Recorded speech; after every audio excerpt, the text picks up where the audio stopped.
A parent reached out to SNN with concerns about a school bus driver. We're not identifying the bus driver by her full name because she hasn't been convicted of a crime. SNN's Crystal Knowles investigates.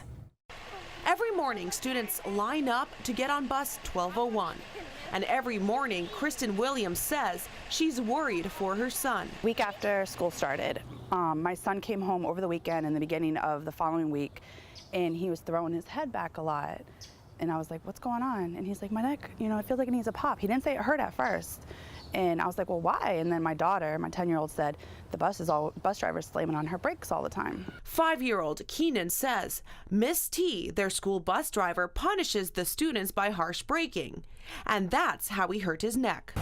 Well, everybody was loud, and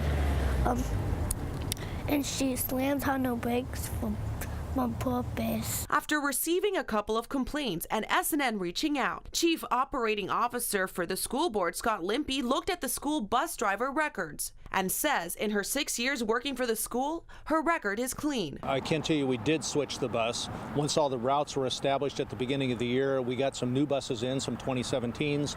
We assigned those buses and were able to give everybody newer buses. So Limpy says it's hard being the only adult in a bus with over 40 kids, and sometimes tensions run high. We frankly don't spend enough time teaching drivers what's the right way to interact with students. How do you de-escalate a kid that might be a little bit out of control? And I see that always as something that we could do better. Williams agrees. Kids get rowdy, kids get loud. There's ways to handle that. Miss T's new bus comes equipped with 2 cameras. As the school explains, if there's a future complaint, a picture is worth 1,000 words. In Sarasota, Crystal Knowles, SNN, Suncoast News Network.